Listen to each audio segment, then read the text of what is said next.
Hello everyone, I'm Dr. Michael Wu and I'm the Chief AI Strategist at Pros. Welcome to this Modern Alchemy workshop. This is part one where we'll focus on the machine learning piece and we'll discuss the black art that turns your big data into insights. And before I begin, just let me illustrate the power of big data with a couple of examples. The first example is the one with Target, and I'm sure some of you have probably heard of this already. And it is that Target is actually able to figure out when young women is about to get pregnant, even before their parents actually know about it. So how was Target able to do this? What kind of big data do you think Target have that would enable them to make inference about people's pregnancy?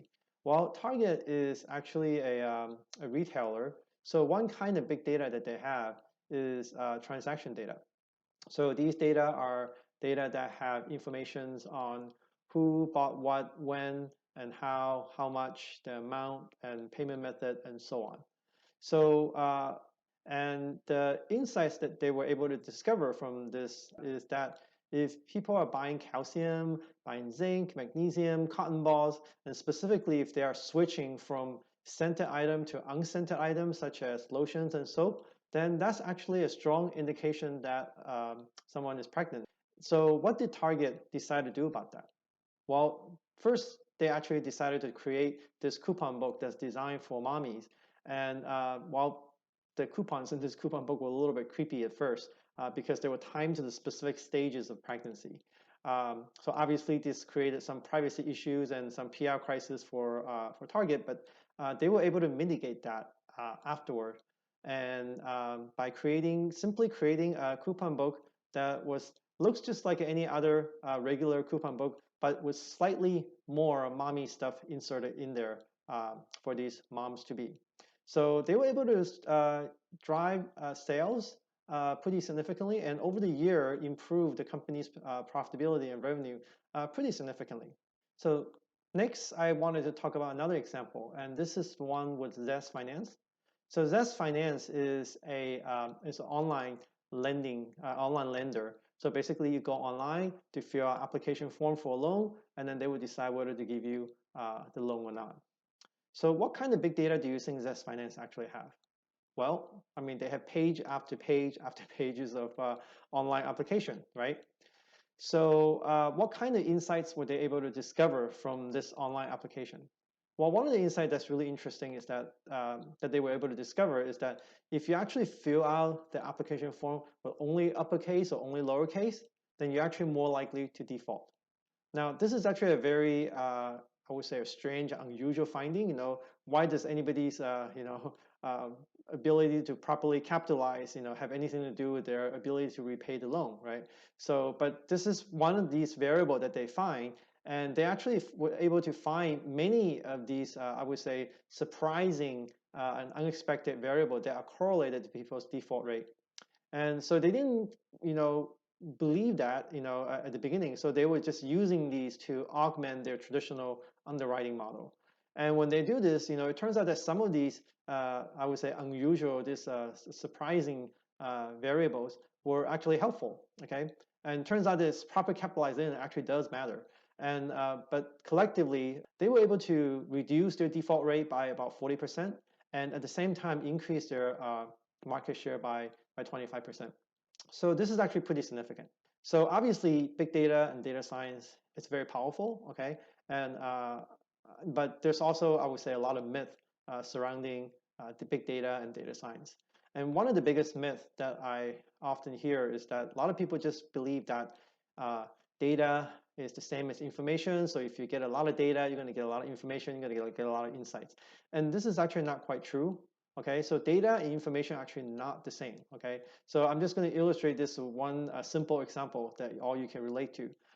So I'm sure all of you have a hard drive in your laptop or something, at home or something. And these hard drive has data in it, right? And these data contains information. Now, what happened when you actually back up your hard drive, right? You actually just double your data, right? You had twice the amount of data, but I don't think you have increased your information at all because the information that's contained in those data are actually the same. So data and information are actually not the same. Okay, there's actually a lot of, I would say, statistical redundancies in data, and this is especially true in big data. And one of the simplest and most trivial kind of statistical redundancy is duplication, right? So as the example I talk about backing up your hard drive, right? Another example where that arise very frequently is in social media, where people actually just sharing other people's content that were pretty much the same. So there are actually many other reasons for this, for the fact that there's actually a lot of statistical redundancy in big data. One of these is spatial temporal correlation, and this just has to do with the physics of the processes that generated this data. Things just don't change very drastically across space and time, right? So likewise, collinearity is another cause, right? So collinearity just means causality, okay? So just because our world operates in essentially a chain of causal events, right? So there's actually many, many more reasons, and it's beyond the scope of this workshop to go through all the reasons why data have huge statistical redundancy. But the important thing that you need to know is that like the data that's actually not statistical redundant, that is where the information is. So now, even if you were able to extract all this information from the big data that you have, not all of them are actually insightful. So to be insightful, you have to meet certain criteria. So one is that it had to be interpretable, and it had to be relevant, and it also has to be novel, right?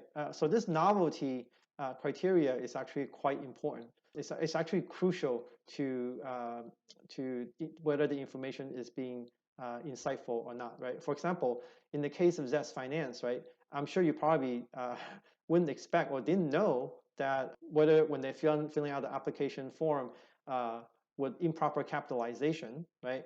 If that have anything to do with their default rate, right? You probably wouldn't expect that. So therefore, if people are able to demonstrate that, if people are actually filling out their application form with improper capitalization, they actually default more, right?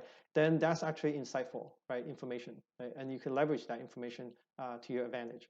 So this novelty is actually really, really important. So the important thing to realize is that information that's not already known, right? That's actually new to you, those tend to be the insightful information. Now, when I talk about this criteria to be insight, interpretability and novelty is fairly easy to understand. But relevance is actually a topic that is often, I would say, misunderstood. So this really comes down to the definition, understanding what signal and noise is. Okay, so by definition, signal is the information that's actually relevant to you. Okay, and noise is everything else. These are the irrelevant information. So now keep in mind that what is relevant is actually context specific. Okay, depends on who you're talking about. This wedge of in dark here may represent the data, the information, the insight that's relevant to me, right? And this wedge may be the data, information, and insight that's relevant to you. And we may have some overlap, right? Because we might be all interested in machine learning and data science, so that's why we're all here. So there's some overlap, but in general, what's relevant to you and what's relevant to me may be completely different, right? There's actually a famous astronomer that once said that one man's signal is another man's noise, right? So what's relevant to you may be completely irrelevant to me. So moreover, it not only depends on who you're talking about, right? It depends on when, right? So what's relevant for me today may be completely irrelevant to me tomorrow, right? Say if I need to go see my doctor today, right? Whether my doctor is there at the hospital, right, in my clinic, right? That's crucially important, right? Whether he's there or not, tomorrow or the day after, is no longer relevant because I'm not going to see them tomorrow or the day after, right? I'm going there today, right? So anyway, depends on when, but it also depends on where, right? So if I'm, say, traveling to Sydney, then the local kind of weather, the local traffic pattern, maybe even the local restaurants, the favorite restaurants locally, right? Those may be really, really relevant data, information, and insights for me, right? But this is only valid when I'm there, right? Say after a week I left and come back to San Francisco, then those information and data are no longer relevant to me. So this relevance is actually context specific, depends on who, when, where.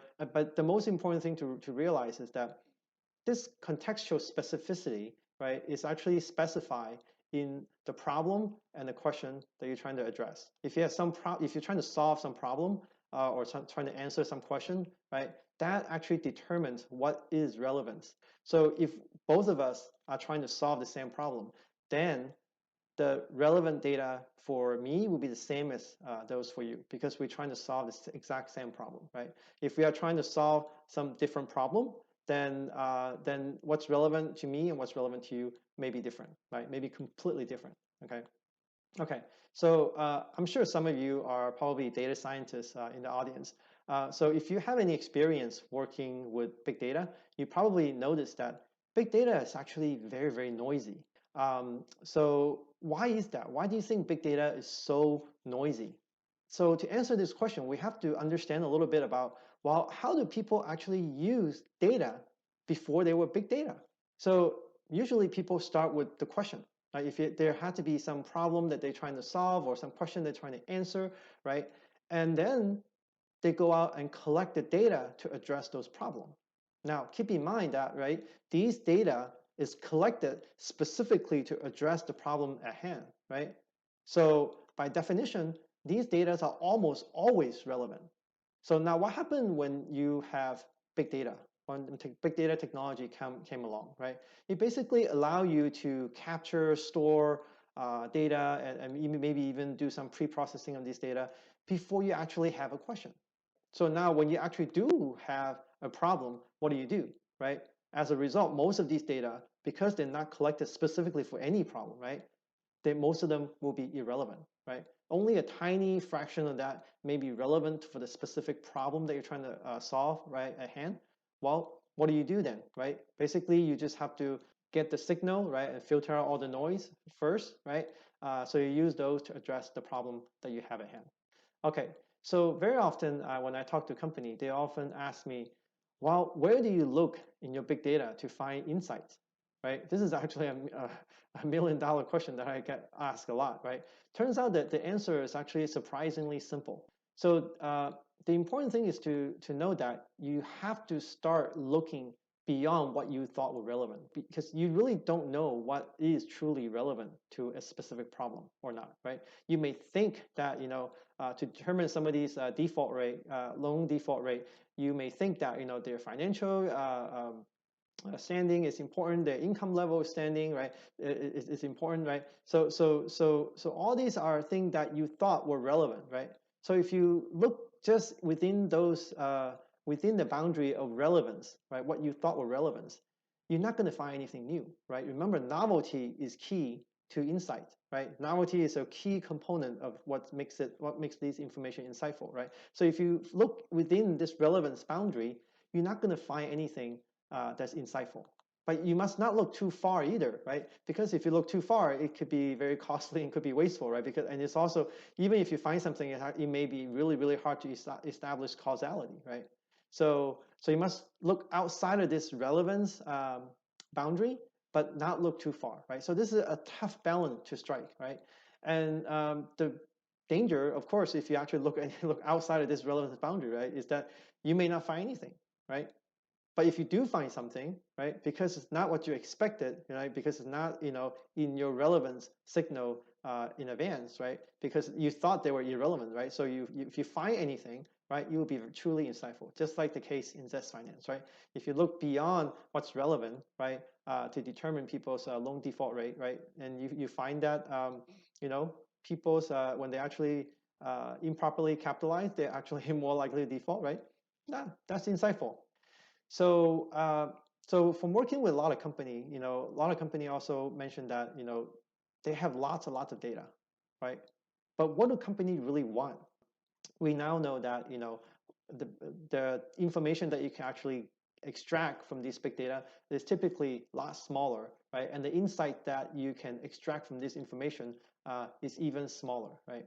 But from a technology perspective, most of the technology actually work at this big data level, right? It's basically all around capturing, storing. So these are all, I would say, technology that's built around this big data ecosystem. But what do business really want, right? Business really want the insights, right? They really want that. Okay? If that person actually fills out the application form with improper capitalization, right? I'm gonna, reduce their probability of lending them the money because they are more likely to default, right? That's the business insights that will get them a competitive edge in the market, right? So these insights is what they want, right? So between the big data and the insights that you can get from these big data, there's actually a huge gap. Okay, and today there really isn't a lot of things that could fill this gap, right? So the $1 million question is again, how do you turn this big data into insights?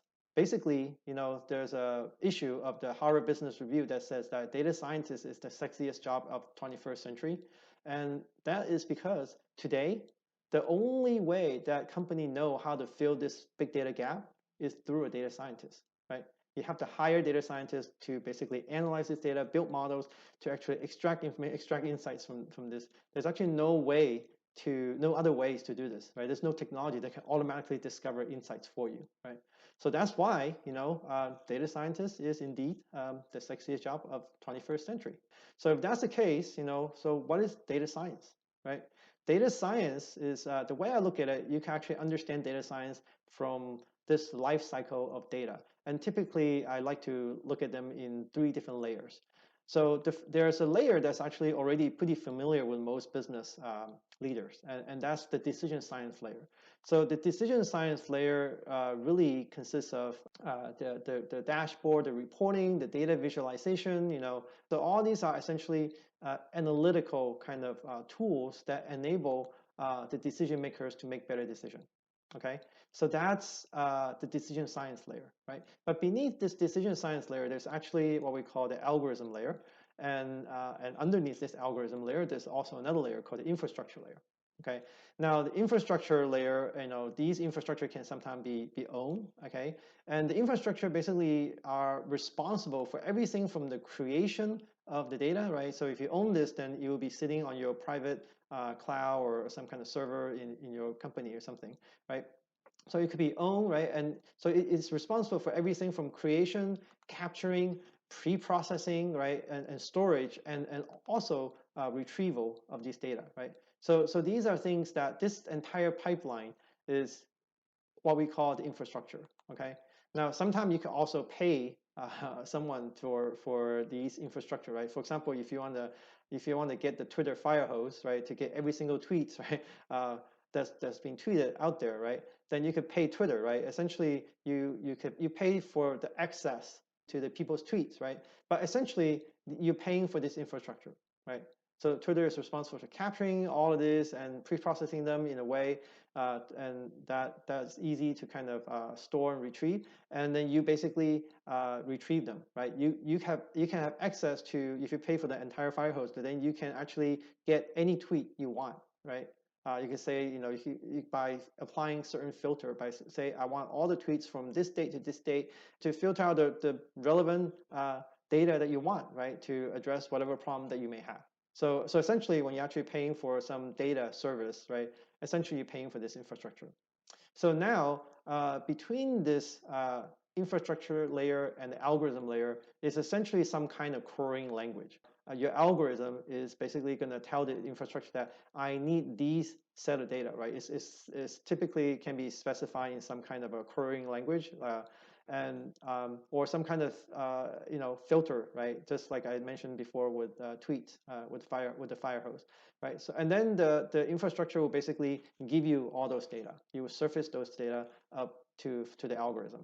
And what does the algorithm do with these data? Well, there's lots of things they could do with data, right? But there's typically, I would say, 3 big categories of algorithm. One is just simply, I would say, descriptive algorithm, right? Just summarize the data and tell me what, for example, no, we are close to election days now, right? So people may be interested in who's being tweeted more, right? So and so on, right? So these are basically descriptive analytics, descriptive algorithm, just summarizing the data that you retrieve through this query from the infrastructure layer, right?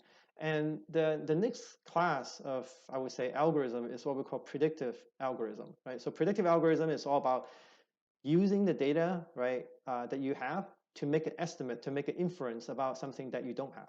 Maybe you can make a prediction about who's going to win the election based on the number of tweets people are tweeting, right? So that's predictive analytics. Is all about making use of the data that you have, do some kind of model to make an estimate and make an inference about something, some data that or information that you don't have, right? And finally, the last class of algorithm that's really, really important is what we call prescriptive algorithm. So prescriptive algorithms is they tend, these are algorithms that actually prescribe you something to do, right? So say you want to break into some market, right, or some change the people's sentiment about certain candidate in certain region, right? Then you could, if you actually build this algorithm, right, then they will actually prescribe you what to do in order to accomplish this, right? So prescriptive algorithm tend to be the most sophisticated of all, right? So descriptive, predictive, and prescriptive, right? So these are the three class or types of algorithm, okay? So now after you have performed these, apply this algorithm on this data that you actually query from the infrastructure, right? Then the next step is to hand it over to the decision science layer, right? Then that decision science layer basically will turn this into some kind of report, some kind of charts or data visualization, right? So they can be consumed by the decision makers, so they can actually make better decisions on what to do. Okay, so that's essentially these three layers are essentially where the data science is all about. So for the time being, well, if that's data science, right, what does a data scientist actually do? So, to answer this question, I think it's useful to look at what is the input and output of a data scientist. So the input for a data scientist is obviously, data.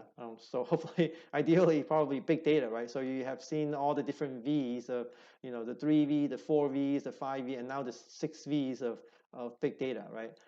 But that's the input to a data scientist. Data scientists basically take those, right? And then there's typically two types of output, right? There's one type of output is some kind of model or some kind of algorithm, okay, that they produce from this data.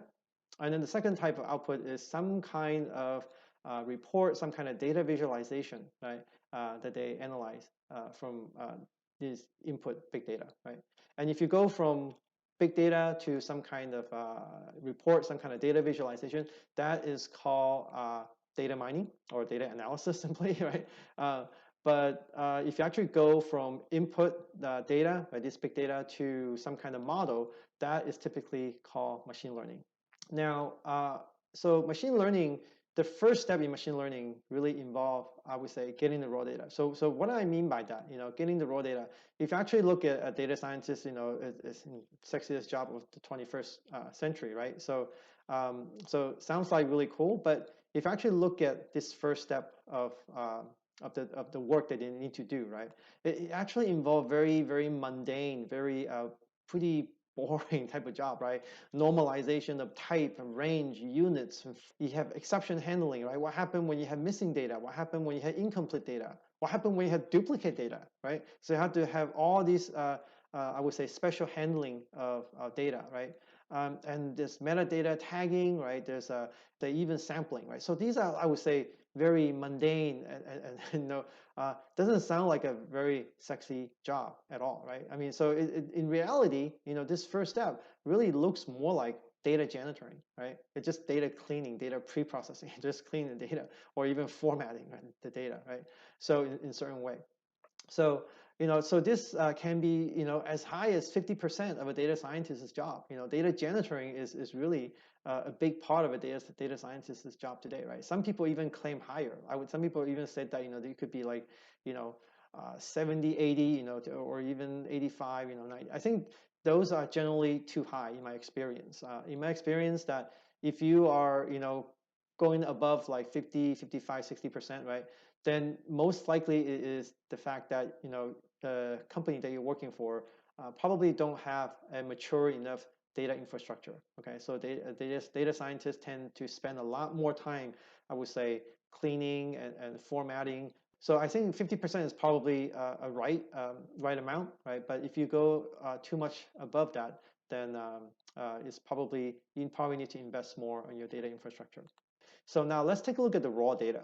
So, but what do I mean by raw data, right? Raw data are data that's actually measured directly. It doesn't really matter what they are. It could be numbers, text, images, sound, audio, video, right? It doesn't really matter. But the important thing is that they are measured directly, okay? So now raw data are actually pretty hard to work with, right? For example, like if you could look at a string of text, right, that looks like this, but when they actually store inside a computer, it actually looks like this. It's just a string of numbers, okay? So these are actually the ASCII code of that message right there, right? So these are very difficult to work with. If I don't show you the text corresponding to that ASCII code, string of ASCII code, right, it probably took you a while to decode what that means, right? And again, so this works for even for something like an image, right? So I could tell you that this is an image of something, right? And these numbers represent, something. But what is it? By looking at this array of number, it's actually very, very difficult to figure out what you're actually looking at, right? In fact, this is actually just the image of the letter A. So it's actually very, very hard to work with raw data, because they're just string of numbers usually, right?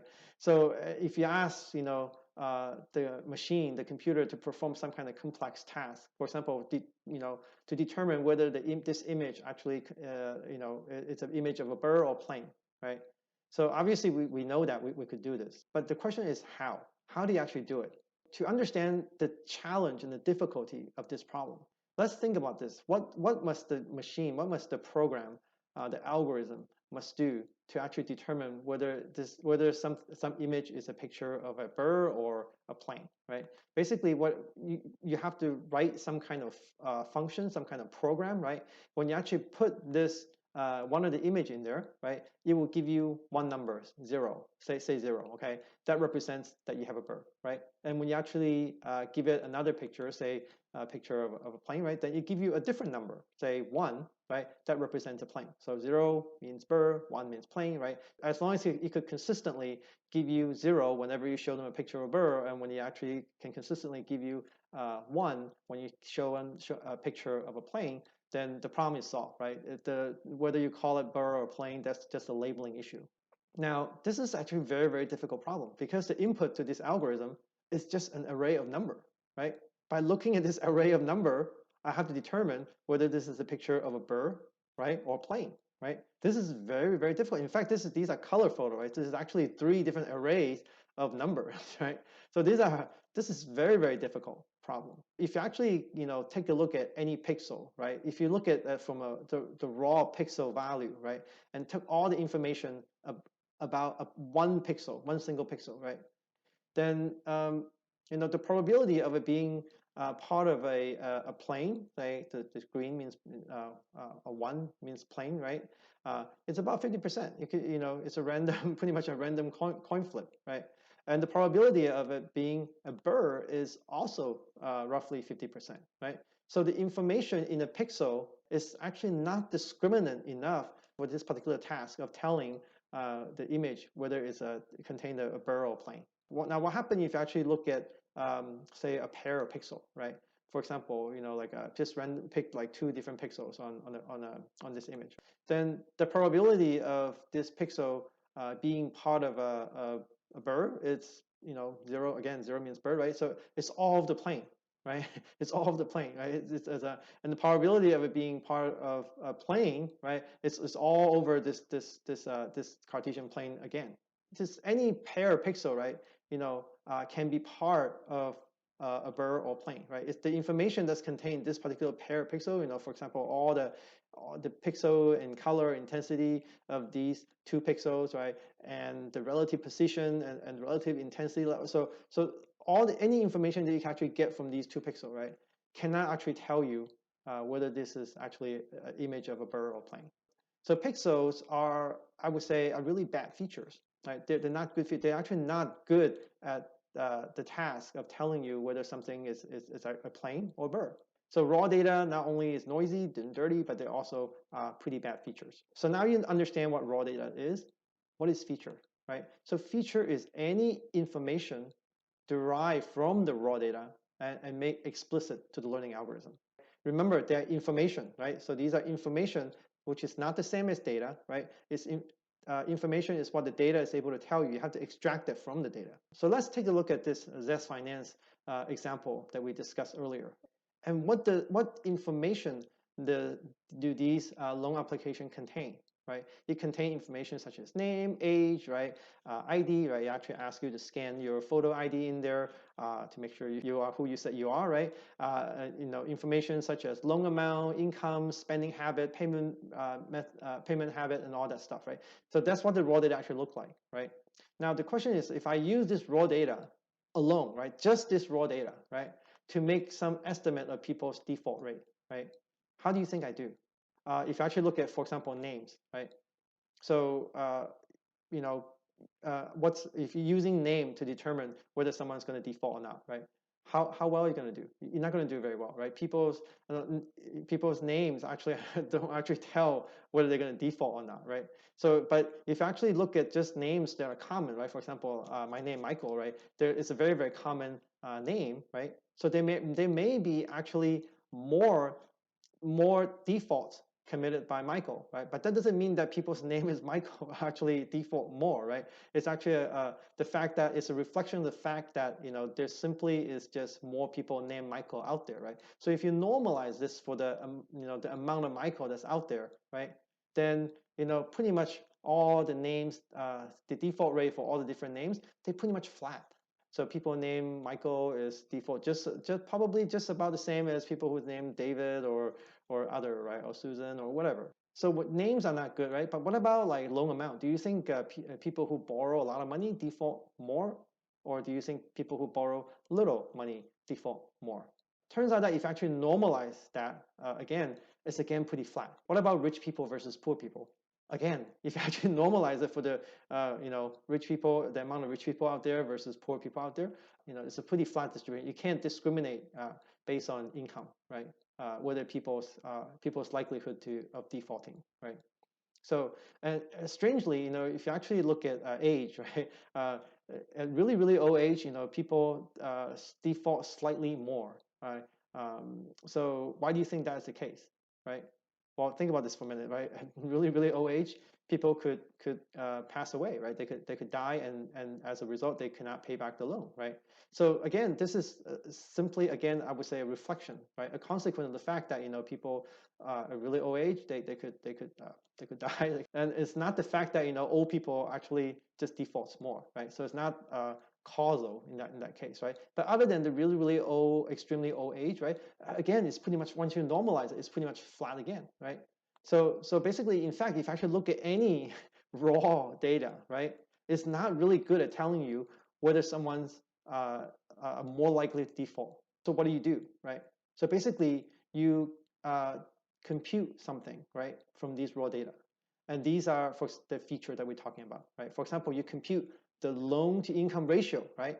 So, okay, we said before that, people who borrow a lot, they default just as much as people who borrow very little, right? But it really is the loan to income ratio that matters, right? If you borrow a lot and your income, you're rich, that's fine, right? But if you borrow a lot, your income is very, very low, right? Then we have a problem, right? Then you have a problem. Your debt to income ratio, your average monthly spend to income ratio, right? You basically compute something, right?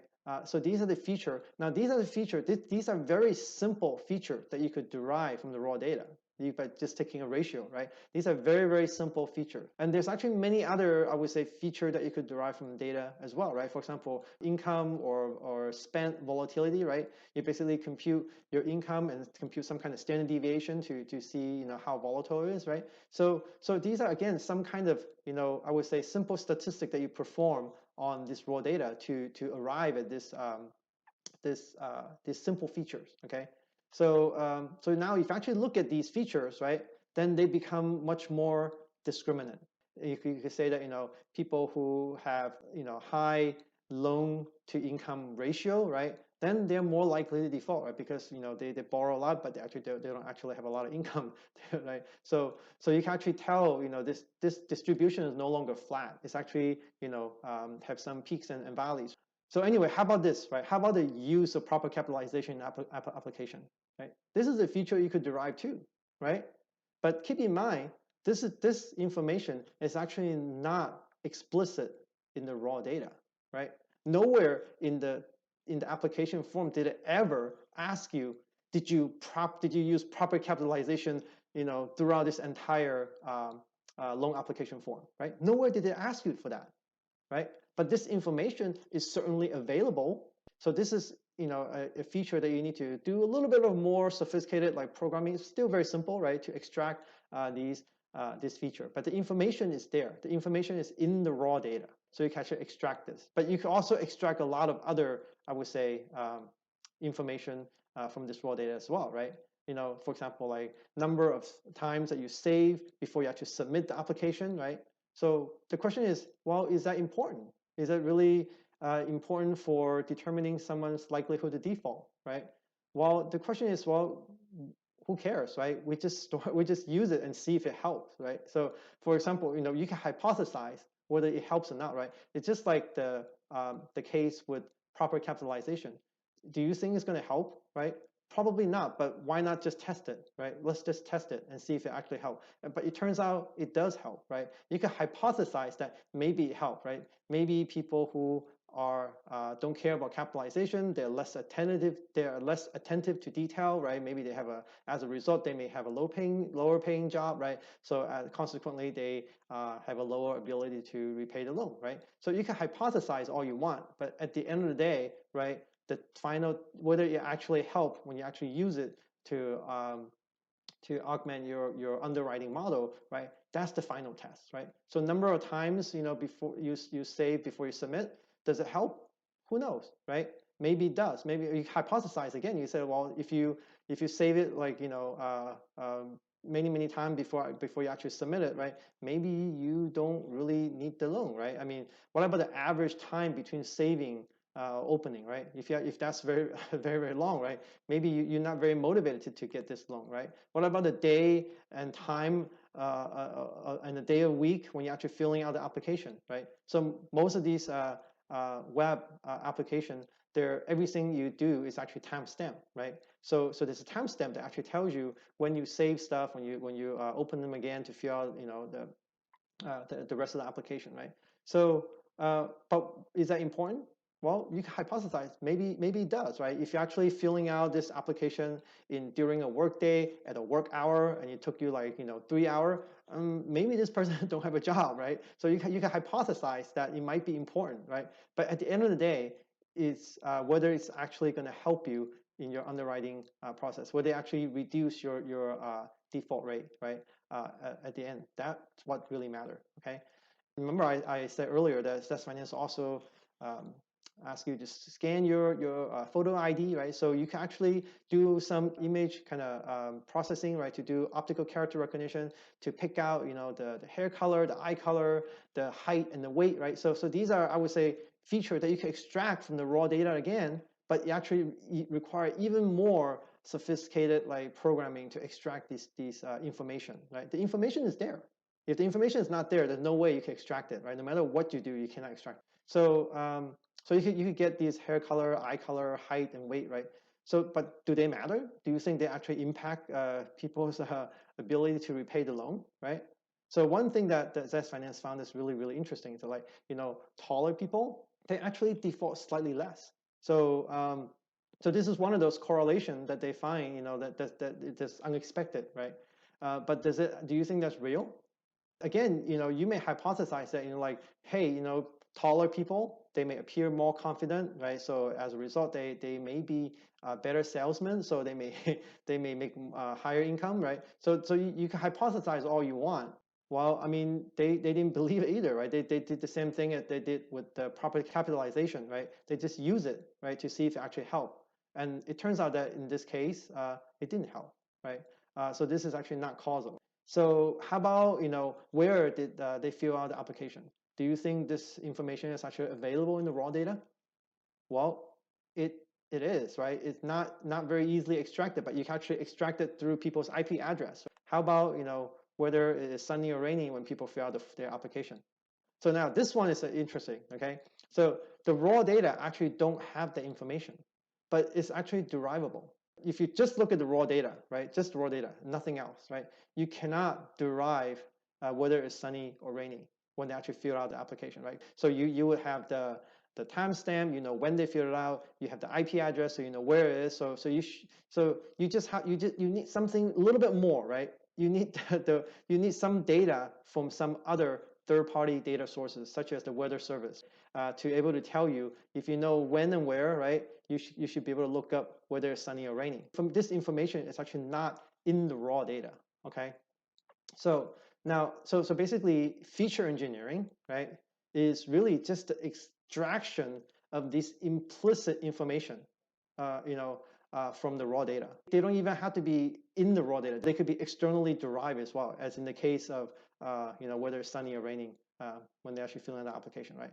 Whether that matters or not, who cares, right? Let's try them and test them. So feature engineering is the step that goes between raw data and your feature.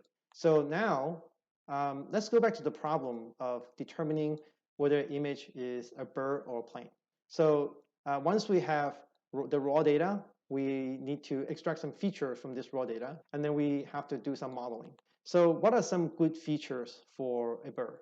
Well, birds have beak, right? They have eyes, they have feet, right? And they have feathers, right? Planes don't have these, right? So these are probably good features to determine whether something is a bird. What about a plane, right? The plane, actually, they have stabilizer, they have engines, they have windows, right? So these are good features for a plane. Okay, so let's take a look at just one particular set of feature, right? So let's take a look at beak and say stabilizer. So if you actually look at these set of bird, these images, right? If you look at them closely, I mean, I know it's pretty small, it's hard to see here, but if you look at them, if you're able to look at them closely, these birds, right? You can all see their beak pretty clearly, right? I mean, obviously, some of them are kind of have a beak kind of pointing sideways, some of them pointing down, some of them pointing like up, in that direction. So these all, you can see them, right? So definitely there's a beak there, right? And if you actually look at the probability of having a stabilizer, none of these birds have anything, that looks like a stabilizer, right? This kind of trapezoidal shape thing, right, on the back of the plane, right? None of them actually have any. So the probability of having a stabilizer is low, but probability having a beak is high. That's why I place these images there. Okay, now, so that bird right there, this last picture of this bird here, this one is interesting. This bird is actually looking directly at you, right? The beak is actually pointing right at you. If you actually zoom in and look at it, you can't really tell it's a beak if I cover the rest of the bird, right? It's actually, you may guess that it's a beak, right? So the probability that is a beak being in this image is lower.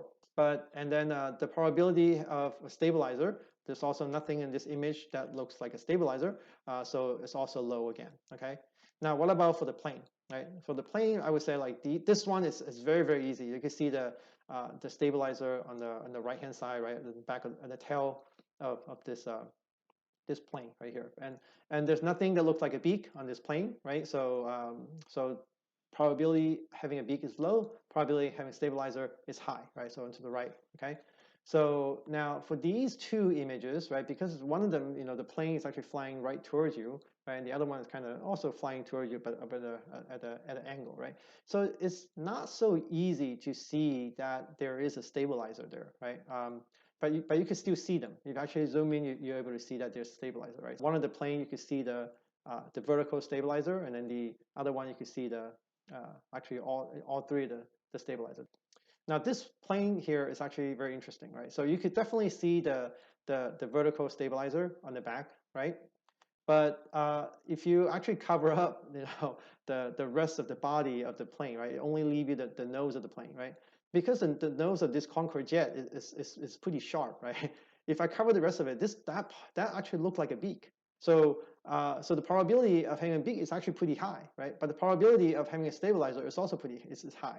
So that's how these pictures are distributed on this feature space, right? In this feature space, this one having a beak, one having probability of having a stabilizer, right? So basically now you're ready to build your model. So this model is basically obtained by optimizing some kind of objective function, right? For example, error or likelihood or plus model validation, right? So the key thing that I wanted to take away is that once you have a good feature, once you have the good features, right, a feature that's actually discriminant enough for the task that you're trying to solve, then the modeling part can be very, very easy. So for this particular problem, right, basically we could even use a linear model to classify uh, uh, images into images being bird or plane, right? For example, we could just use this function right here, right? Anything that's above and to the left, my left of this image, right, would be a bird. Everything that's lower and to my right would be an image of a plane. So so that's a very simple model, just a linear model, and I'll do a decent job. Okay, I will do a pretty good job. Okay.